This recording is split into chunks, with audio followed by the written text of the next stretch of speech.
Hello everyone, and thanks for joining us for our 12th episode of Hello Nintendo. Today we're going to be talking about the recent release of the Splatoon 2 Direct and everything new revealed there. In addition, we'll be having a special interview with the developers of Death Squared. I'm your host Amogh, not Matt, and with me today are Brooks, aka ThePoochyKid, and Michael, aka iwatafan. Thanks for joining me, guys. Glad to be here. Good to be here. Alright, and as is Hello Nintendo tradition, let's talk about what we've been playing this week. Brooks, what have you been playing recently? I got ARMS, and it's pretty great. Who's your favorite character? My favorite Or character, to play as in ARMS? definitely Ribbon Girl. Love how she has her multiple jumps, and how she can drop to the floor. Really allows you to confuse your opponents and get easy hits on them. Yeah. Alright. Which control scheme do you say you use the most then? Well, of course, have to use the motion controls. I only use the other motion controls when I'm playing multiplayer. And I'm using the sideways Joy-Con. It's not comfortable. I'll keep that in Yeah. mind if I ever get ARMS. Michael, how about you? What have you been playing? I've been playing Oceanhorn still, and it's supposed to be a really short game, like 10 hours or something, or maybe 15 if you try to do everything. But I'm at 20 hours so far, and I think I'm only halfway through. So it's this mobile Zelda clone, and Alright. I think it only has like 3 dungeons, but yeah, I'm just taking forever. Yeah, I've been playing like this mobile game too. It's called Balls with a Z at the end. It's it's there's not really much to it. It's a little bit like Brick Breaker, I guess. You just Yeah. yeah, you pull back the your finger and then you just kind of let the ball go and you got to angle it correctly and stuff like that. So recently I came back on a trip from Germany actually, and on this flight back, this is what I was playing when I wasn't using like the in-flight entertainment. My score right now is 482. I've been playing for a month. It takes about 10 minutes for each round to go. I just hit it once, I wait 10 minutes, and then I can go again. It's really annoying. Oh, Oh I man. I played a bit of that game. Yeah. Even when you speed it up, it takes forever. But yeah, that's kind of what I've been playing. But I mean, I've also been playing The Legend of Zelda Breath of the Wild. I actually just got my Switch, so I just started playing that. And I have been playing Death Squared as well, which later on in this episode, like said earlier, we will have an interview with the developers of Death Squared. We're also having an AMA on the subreddit, as well as it's going to be a joint AMA also on the Nintendo Switch subreddit Yeah. with the developers of Death Squared, SMG Studios, and that'll be on the 12th. Well, let's go right into our first news topic, which is about the Splatoon 2 Direct that was recently last Thursday. Honestly, I never played the first Splatoon, but I came in way too late in the game for that. I didn't want to get into the game after 6 months of Splatfest, but this game looks super interesting. And there are what, 2 years of Splatfest now? Yep. That's right, 2 years. 2 years of Splatfest with 1 year of guaranteed updates. I think that's pretty good. Like getting a roadmap like that so far ahead of before the game is released. Yeah. And even what we have when the game releases, it seems way better than the kind of bare bones that Splatoon was on the first day it came out. Yeah, yeah. I actually have a theory on that, on why they're giving a more full release this time for Splatoon 2 rather than for the first Splatoon. Or actually, it's not so much a theory, but I remember in some interview or some article that Nintendo wanted to trickle in the content in a way that would be manageable for the players. So all the players, the release day players, would be able to, or they'd be introduced to all the new stuff or to new stuff every so often, so they'd use the new stuff instead of just sticking with what they know from the very beginning. And in this game, in Splatoon 2, now you have a full release. You've already have Splatoon 1 out of the way, so everybody already knows all this new content, or all the old content, I mean. So there's no reason not to release with all the content that was in Splatoon 1. Yeah, I mean, had basically what they had not quite to the degree that Splatoon 1 was after everything, but still have quite a bit. Yeah, and when they released Mario Kart 8 Deluxe, everything was unlocked already except for the kart parts, but I mean, they even lowered the bar on what it takes to get every last one of those, so I think they're really trying to make all their games ready to go from the start so everyone can just access all the features they'd want, play the characters they want in the case of Mario Kart, or play the modes they want in the case of Splatoon. And so I think it's a good move on Nintendo's part to make more things available. I still do think you have to get to level 10 before you can access ranked, though. Well, that's good. But it doesn't take too long to get to level 10, yeah, I think.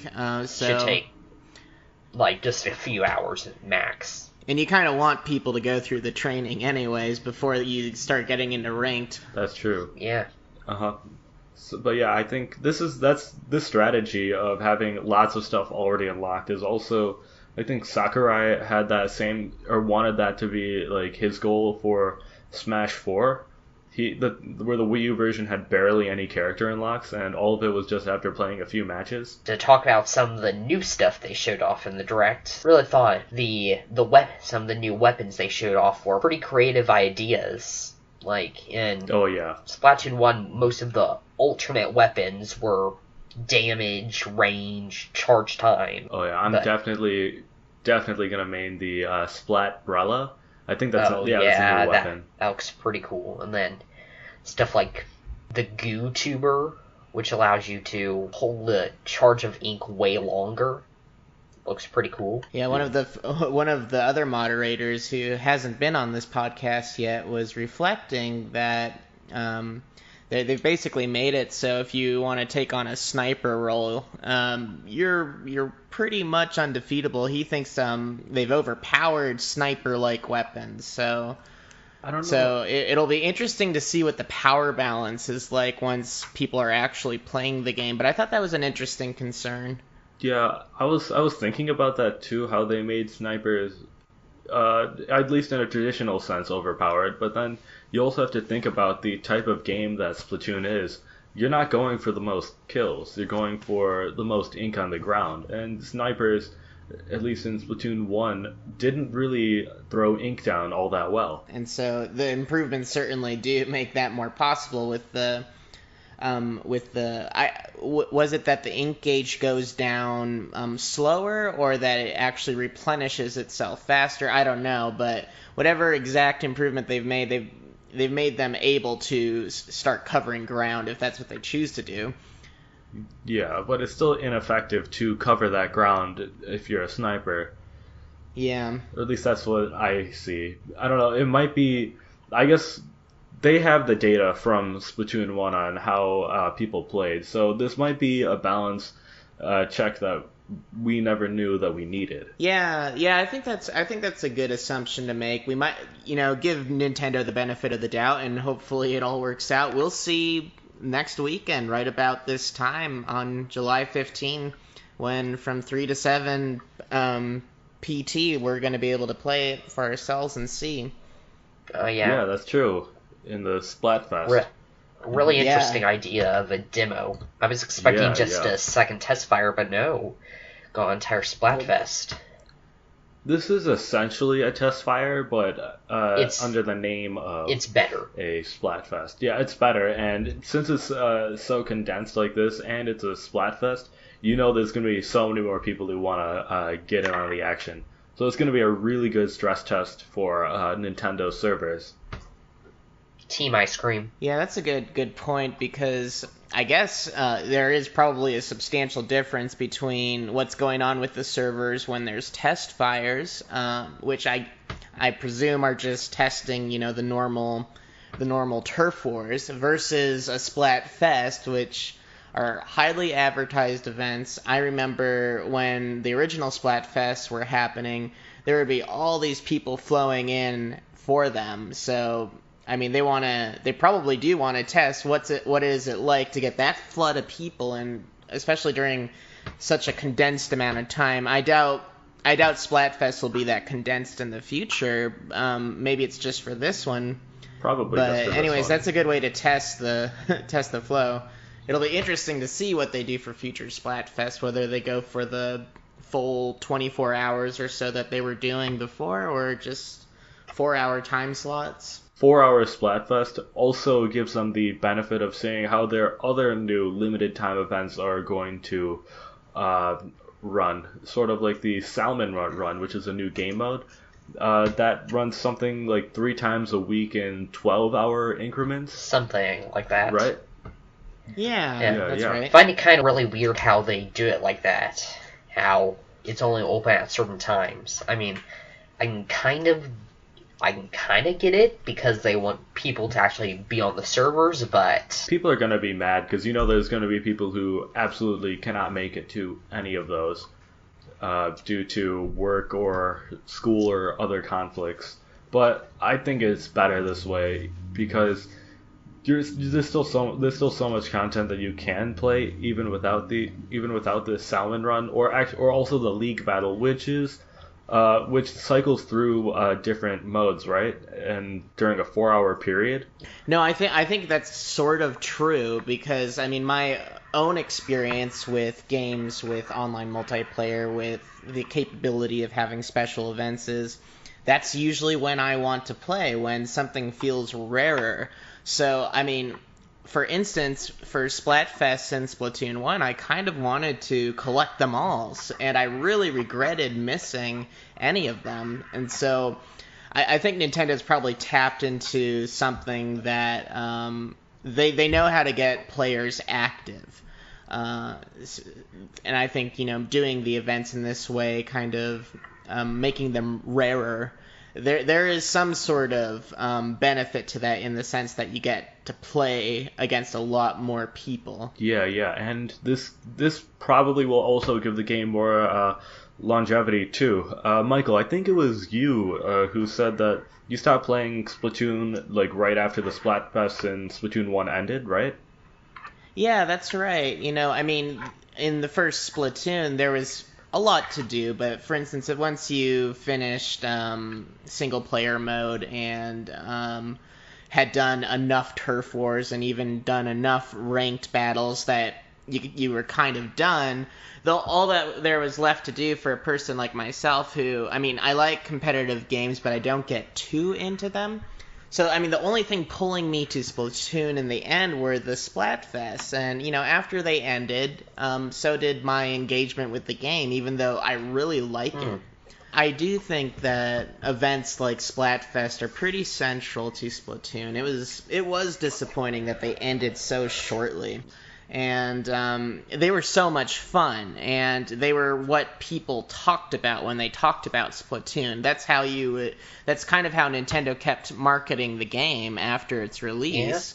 Yeah. So, after that ended, a lot of the excitement went away as well, I think. So the more momentum they can keep, and the longer they can keep it up, the better for Nintendo, for players, for the game. So, yeah, I'm glad that they've done a 2-year plan this time. Yeah, for sure. And so long as the game is, like, playable or is, like, not buggy and is, like, pretty good on release, I'm pretty sure it's going to be a way bigger hit than Splatoon 1 ever was. Because there's also, beyond the fact of, like, these 2 years of Splatfest, and, like, the Salmon Run and, like, the League Battle, the competitive aspect of Splatoon 2 has been bolstered significantly since they specifically called out the fact of LAN play in this one. Not to mention it's not tied to a console that sold 13 million units. Right, yeah. Exactly. So it's a little bit of a search and rescue mission on Nintendo's part to kind of churn out these deluxe editions or sequels as soon as possible. I'm glad Nintendo's doing this sooner than later because, Yeah, it's just nice not to have to wait another year or two for something like Splatoon. Yeah. That's great timing by Nintendo, especially if ARMS had flopped. I guess if ARMS wasn't received well, then the only thing that would hold people over would be Splatoon 2, for the summer. Yeah. Which already has a good fan base, good supportive fan base, so it was the surer bet. And so I think you're right that ARMS may have been the more calculated risk.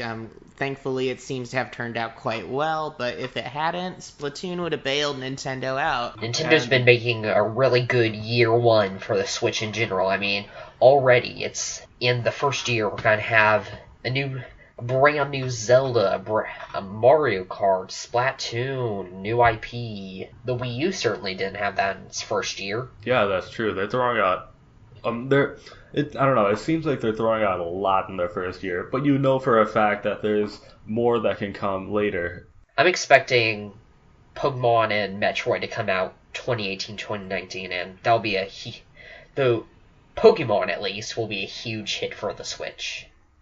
I mean, it'll be massive. Hello, Nintendo! Iris, run the Death Squared simulation for me, please. Yes, David.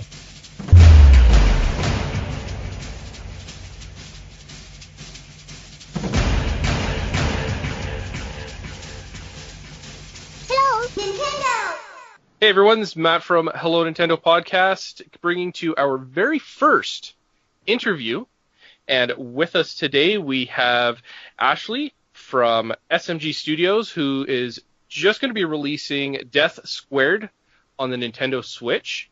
It's finally coming to the Switch. It's been released on PlayStation 4, Xbox One, and Steam, I believe, as well. And joining me today is my co-host, Amogh. Thanks for hanging out. Yeah, no problem. Thanks for taking some time to do the interview with us, Ashley. That's awesome. No, thank you. Yeah. No, thanks for having me. It's always good to talk to the fans. Just this past weekend was kind of the first time I got to play Death Squared, and absolutely loved the game. I don't think I've had that much fun playing a game, even though it's a puzzle game and it gets to be kind of difficult at times. It's actually it's a lot of fun. You guys put a lot of work into it. Thank you. Yeah, it is the puzzle game for people that aren't really that into puzzles, because there's a lot of it's kind of a bit more of a puzzle. It's still hardcore, but yeah, it's definitely the gateway puzzle game. So before we kind of get too in deep into it, for our listeners, for people that don't know what Death Square is, can you kind of describe what the game is? Yeah, so it's a 1, 2, or 4 player co-op puzzle game. Co-op being that you play together, and basically you've got to navigate these bots, a red bot to the red circle and a blue bot to the blue circle, and basically solve the puzzles to make your way through the story. And we have a 4-player mode, which is more like party mode. And yeah, we try to make a game that we could play with our partners, so someone that normally wouldn't play games. And yeah, it's a co-op puzzle game where it's all about communication, coordination, and working together. We kind of like to say it's like the 2D version of Portal 2, if you will. Oh. Nice, yes. All right. How did the idea for Death Squared come about? Yeah, so Pat, we've always kind of attended these things called Global Game Jams, which basically is like the very indie game thing where you go in on a Friday night at about 6 o'clock and you don't leave the place that you're doing it, whether it's a university or a library, and you don't leave till 6 o'clock on Sunday, and by that time you've made a game. And so Pat went in and he made the theme at that time was what happens next. And because you only got 48 hours, you had to keep it quite simple. So you went with the cubes and basically just had a level where each level kind of surprises you, like you don't know what's going to happen next. And that was kind of the birth of Death Squared. And that was in 2015. And when the rest of the studio saw it on the Monday, we're like, oh man, we have to keep doing this. This is just too much fun, even in its primordial state. So yeah, it kind of went from that. So it was the crux of it, and some of the levels that were designed in that first 48 hours still made it into the final game. It was kind of a game jam come to life. Nice. That's sometimes where you can get some of the best ideas. Yeah, that was part of the allure of this one. It's like, wow, we wanted this to be our first console game, or first kind of Nintendo game, and it's like we need to keep the scope down. We don't want to overdo it, and we think there's a lot of fun there, and we just wanted that kind of cooperative experience as well, because there's just so many games where you fight against each other, and we wanted one where you play together. Well, the controls, it feels perfect for the console as well. I mean, it's very, very simple. Really, you just use your 2 analog sticks for all your movement. And I know it's on Steam. Does it still control fairly well on Steam? Yeah, I mean, you can use the keyboard, the WASD and arrow keys. It is nicer with the analog sticks, obviously, and you can use a Steam controller or other controllers.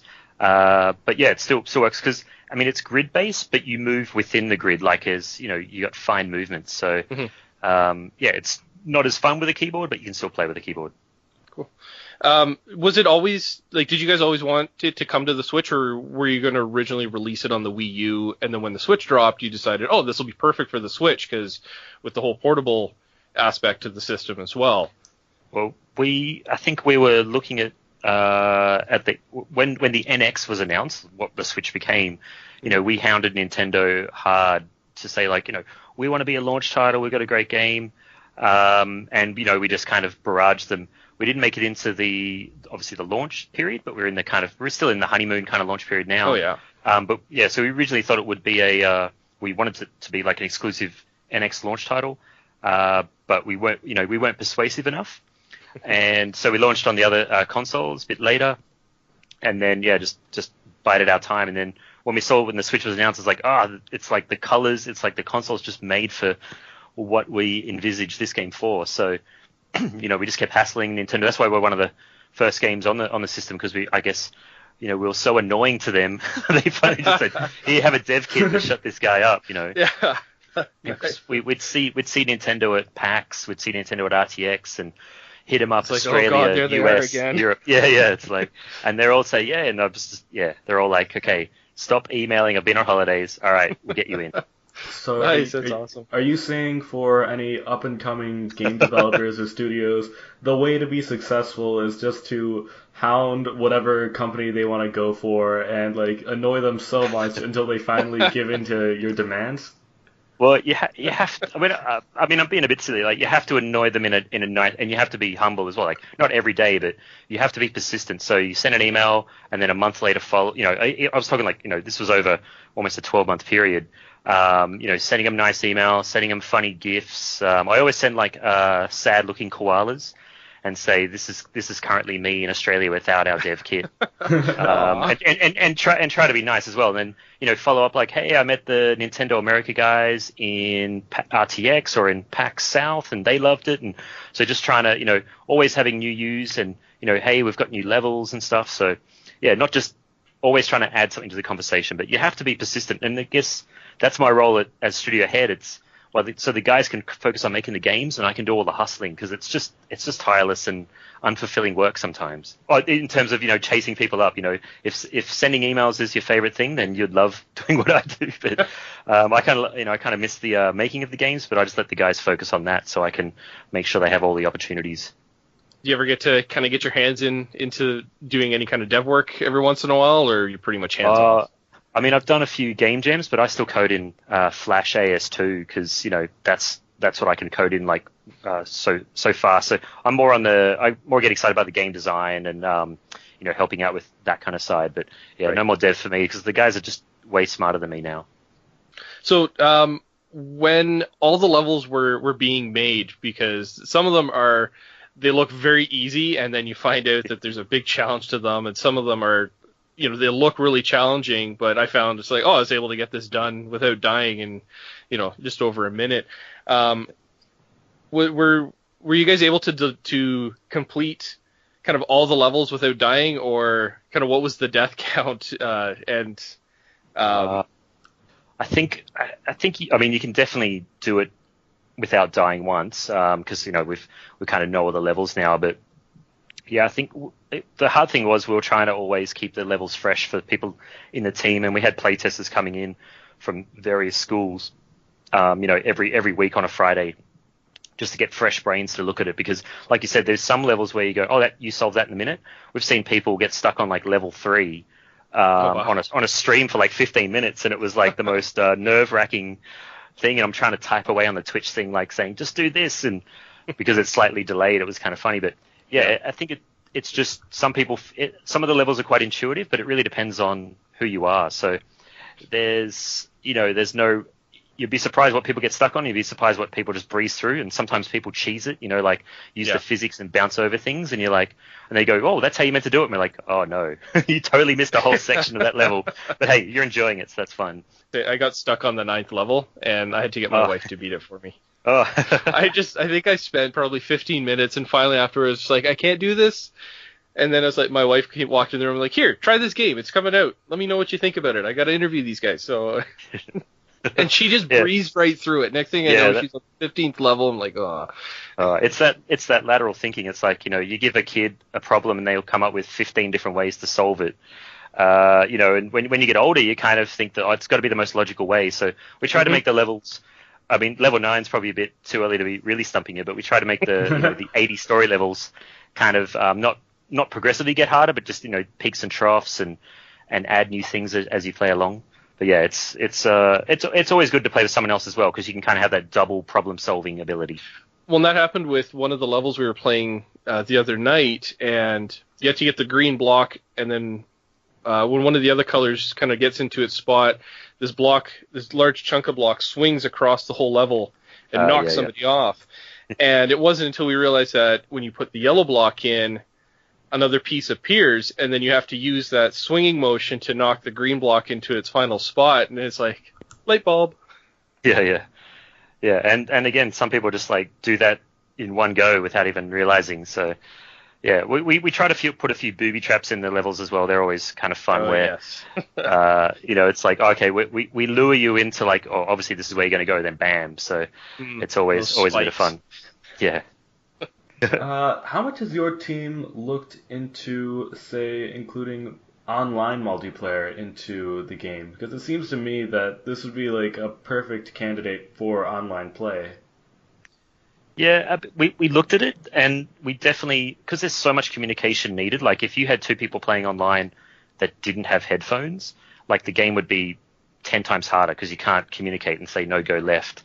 And when we looked at it, we wanted that kind of camaraderie where you can punch the person or high five them next to you. And we looked at other games like Overcooked and stuff, and they didn't have it. And it was more of a, we would definitely look to add it at a later date. But for right now, we wanted to build that, have the best co-op couch kind of experience. And we build a game that you can play with anyone. So you don't have to find your other person you normally play games with. It could be your wife, your kid, your grandma, or with the Switch, someone next to you on the bus and stuff. So, and it definitely adds a lot more complexity with the online multiplayer. So we thought we'd, get the game out there, get all the bugs out, which we've done, and, kind of prove it, and then we can add multiplayer afterwards.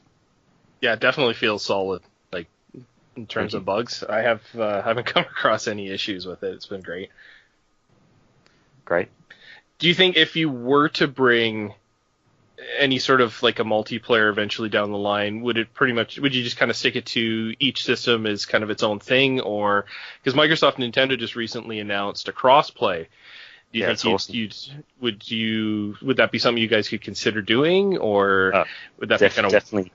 Oh yeah, well I mean we use Unity, so I have to check whether if that's compatible, because Unity's like the kind of middleware that we use to port the games, rather than being, like specific code. But I'm pretty sure. But crossplay is great in terms of, just opens up the audience much more versus having each little audience in its own silo. So no, we'd definitely look to do that if we could. But I have to see if Unity's got that support. And I think usually, they announce something like Minecraft's obviously owned by Xbox, so they can do that. Sorry, Microsoft. But yeah, support will probably roll out over time. Yeah. Do you think, would there be any plans for more levels, say through DLC or anything like that? And if you guys were looking at adding more levels, what about like a level editor, say something like the Super Mario Maker, that people could come up with their own? So we haven't planned DLC like paid. We've definitely thought about just adding levels to the Vault, which is kind of our grab bag. So the reason for putting the Vault in is so we can chuck in a really hard level and a really easy level versus having them, because the first 80 and even the 4-player 40 levels, they're all crafted to have a nice flow. Yeah. And when we finished it and we got it all locked off, we came up with more levels, so we just threw them in the vaults because we didn't want you to have like an insanely hard level and then an easy one. So we're using that. So we're definitely going to be adding stuff to the vault for free. In terms of user-created levels, we have an editor, but it's so developer nerdy. It's not as easy as because Super Mario Maker's 2D. It's people understand the mechanics, but when you put a laser in and it says, all right, this laser moves on a sine curve based on the X position of the red bot. It's too hard to populate. Yeah. So, I mean, what we've done is we've kind of asked friends to kind of sketch out a high concept idea, and then we'll build it, because it's just to make an editor user friendly.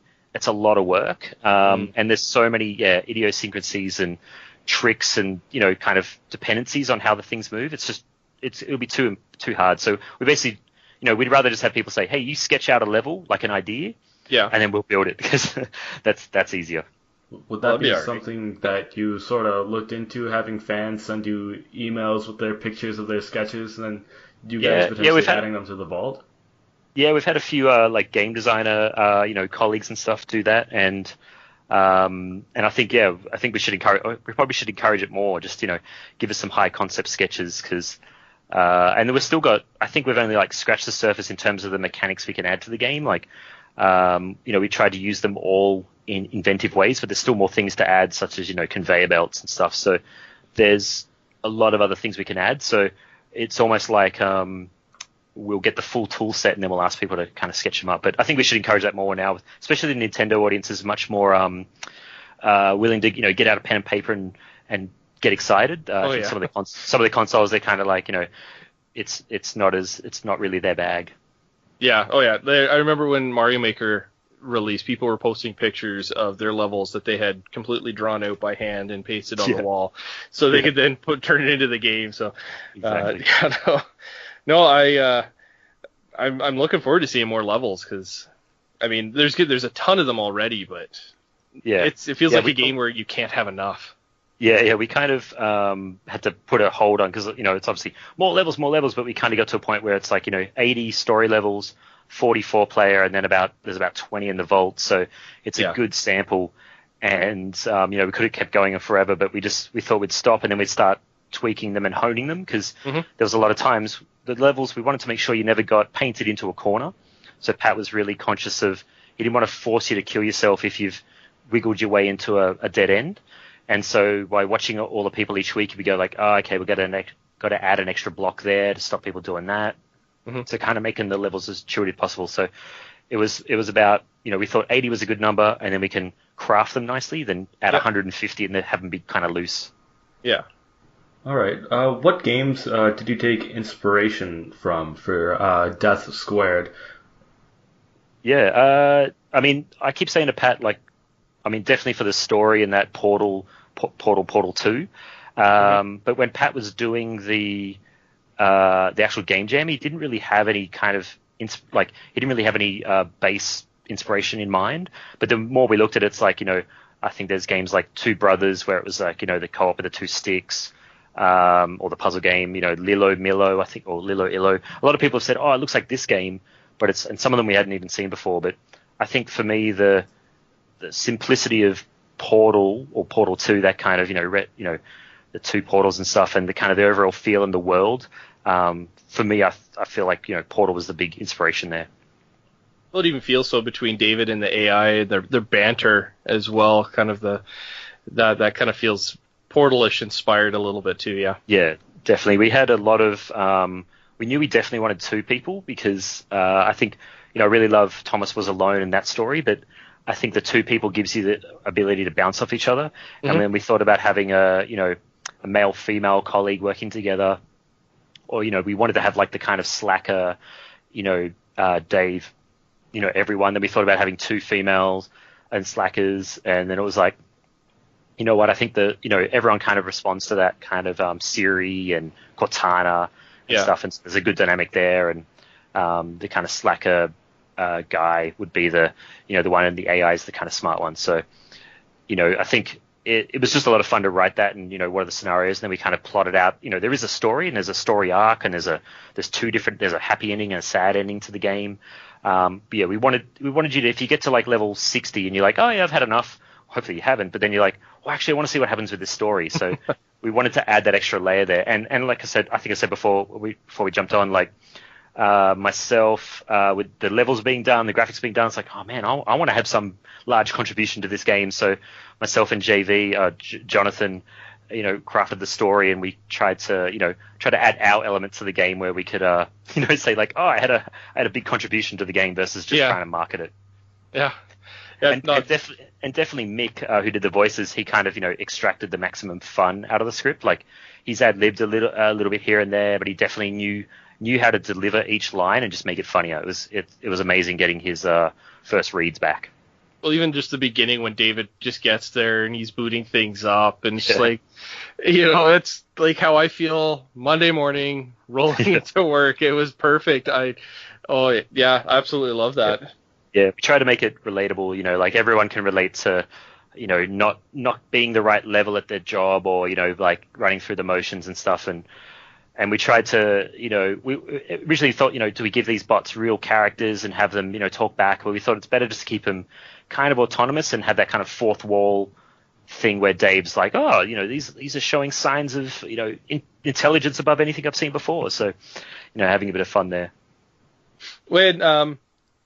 So do the square, like, do each of the cubes with the squares have sort of like a personality to them, kind of like the ghost from Pac-Man, or no, they kind of just I guess you as the player create those personalities. You can make them dance using the D-pad or I noticed that, and stuff. Yeah, but no, we went down a few angles with the story. We kind of went back and forth on a few times where the actual bots would have a lot of personality and they would be in the cutscenes and talking and stuff.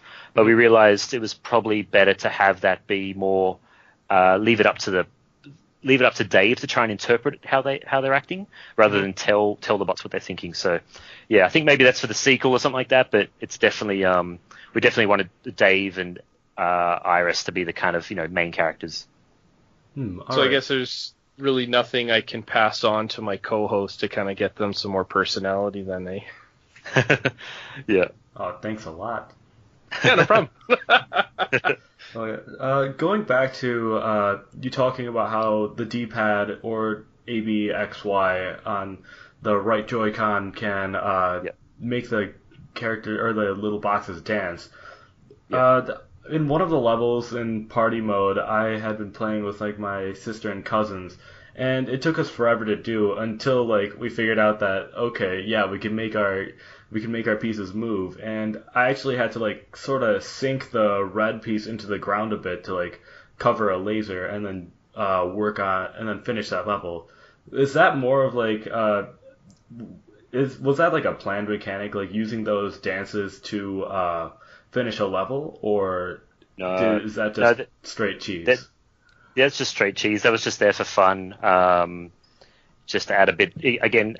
Let the when you're at your spot and you're waiting around, you can do something while your teammates are trying to maneuver their way there, and again, just while people are streaming and stuff. Just we've seen a lot of people have fun with that. So it was just a bit to add a bit of life to the bots. You shouldn't have needed to use that to cheese the level. I think that was one of the levels that took us like 20 minutes to finish too. Yeah.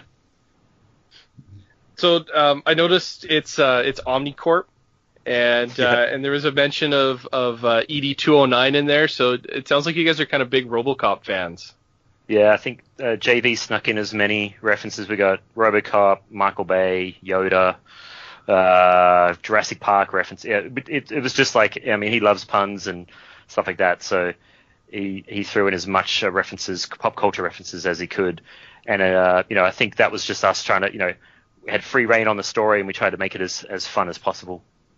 I'm looking forward to finding the rest of them, because so far those are the only ones that I found so far. Yeah, it's quite funny. We had to get an ESRB. We're still E for everyone, but we had to put alcohol reference because there's one line where Iris says, "Is that ethanol on your breath?" And it's like, so I'm just worried like this alcohol reference, people are going to go, oh, not for my kids, but it's like one line, and we'd already like built the whole game and had already shipped it and stuff. So I was like, but let that be a lesson to anyone, wants just a pure, nice E for everyone. Just watch your script there, because ethanol counts as alcohol, and had to get a disclaimer on there. I guess you don't want those inanimate little boxes with mustaches on them getting drunk at all now, do we? Yeah. No. And it's funny because we had the kind of base script for Mick, and he recorded it. And we actually did a lot of tests internally, like how much voices to have. Like at first we had voices like almost non-stop, and it was like, wow, this is too annoying. Then we went the opposite, where there wasn't enough voices. So it was definitely a big balance, because we want people to talk amongst themselves. But I think over the period of, I think it was probably like 6 months we worked with Mick on the voiceovers, we probably gave him like 20 or 30 pages of changes and extra lines. And he's kind of like, hey guys, I think we said in Australia, we think you're taking the piss here a bit. We're like, oh, okay, we'll pay you a bit more. But he was a great sport, and kind of even went down to the level of like editing his favorite edits, because he's like, oh, you guys chose the wrong take. All right, here's my edit and stuff. But I think we could have gone 6 times as much script and had everything we try to have a lot of variations for certain things that you'd see a lot, like finding secret items and stuff like that. But we could have gone much more crazy, but we tried not to kill Mick. But I hope people have fun with the script, and we have enough variation in there that hopefully if you play it again with friends, another friend, or you swap over and you be the blue bot, you'll hear a new line that you hadn't heard before. Well, I even noticed even some of the idle banter. So on that level 9 when I was stuck, I was just kind of didn't move anywhere. And and then all of a sudden Dave was like, all right, Blue, do something. And so I'm trying to move, and next thing I know I fall off. He's like, well, I guess that's something. And then the level restarts. Yeah.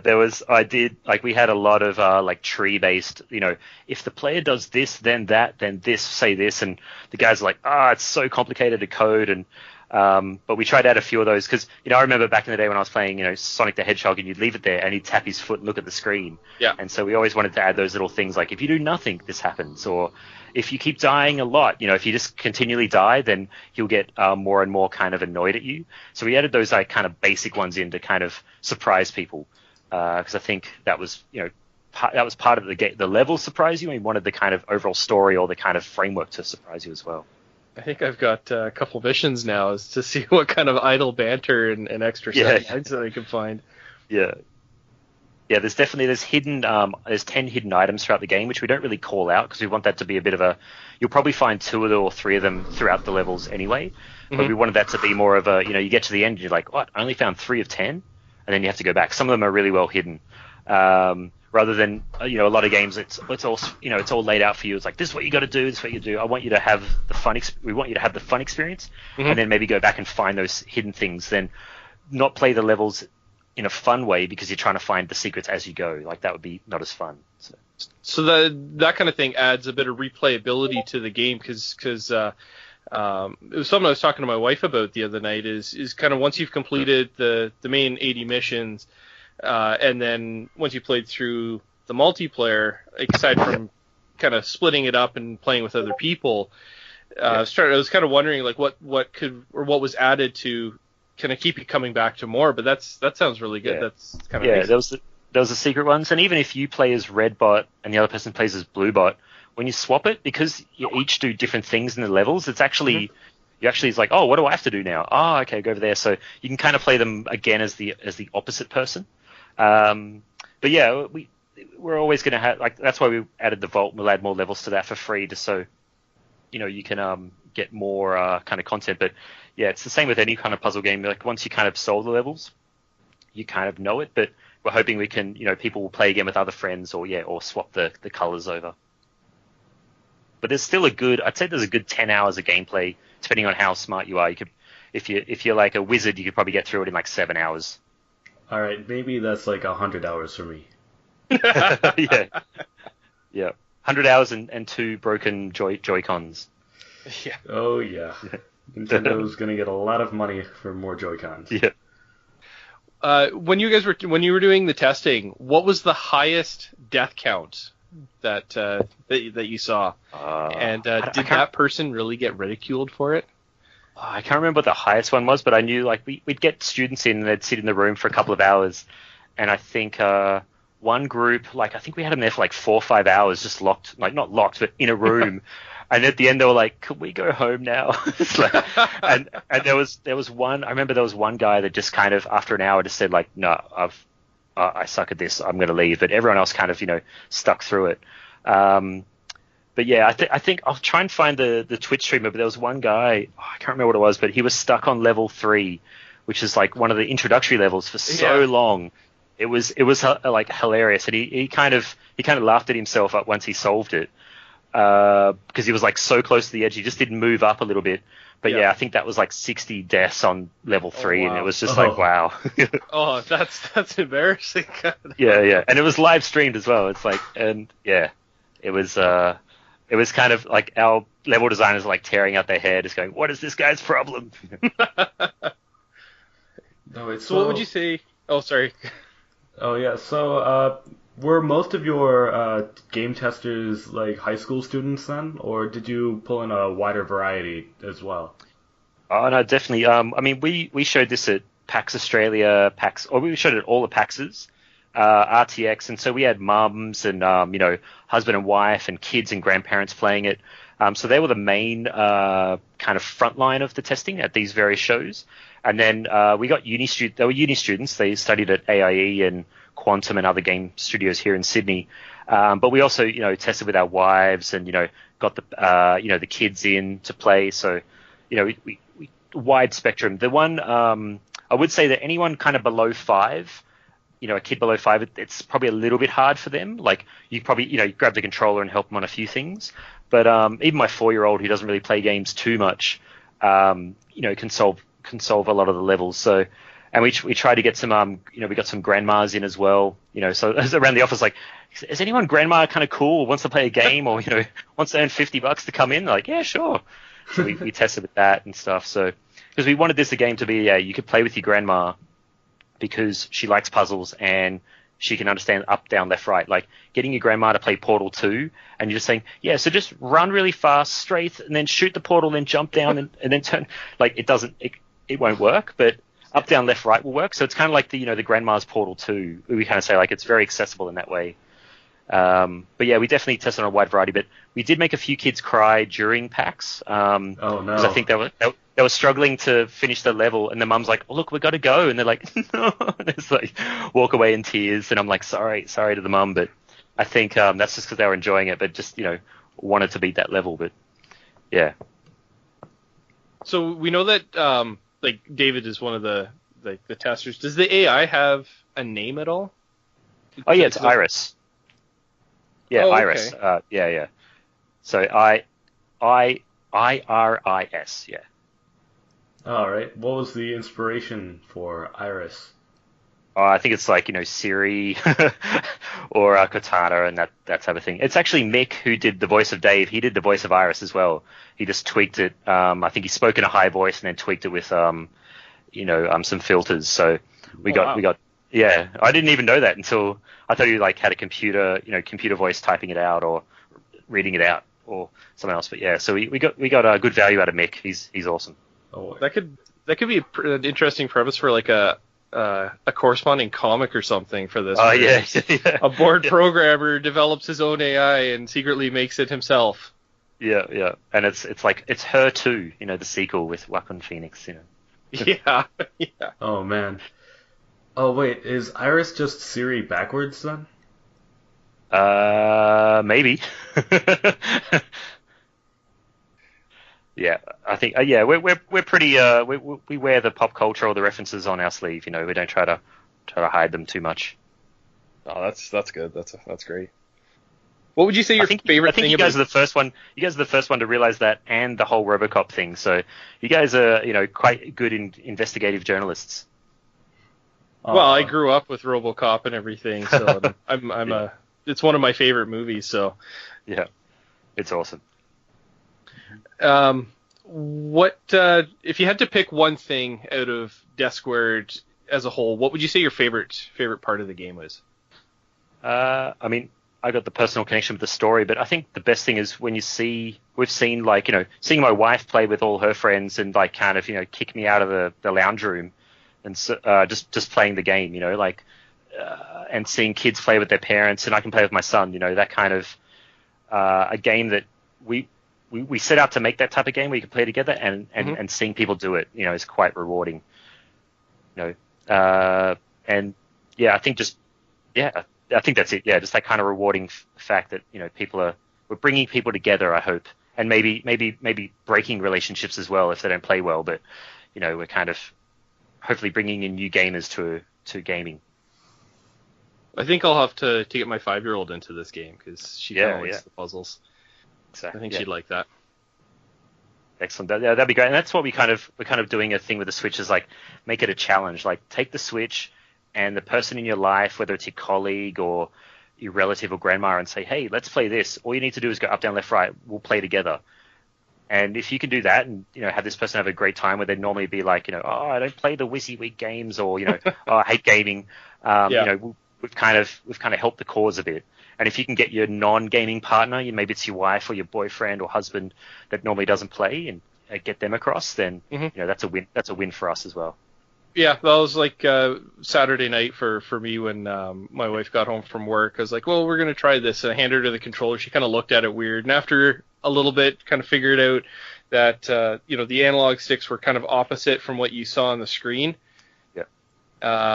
She was having fun, like she was laughing, and especially when we figured out how to solve some of those puzzles, and just kind of how excited she was. So which is good because it's been forever since I played any kind of video game with her.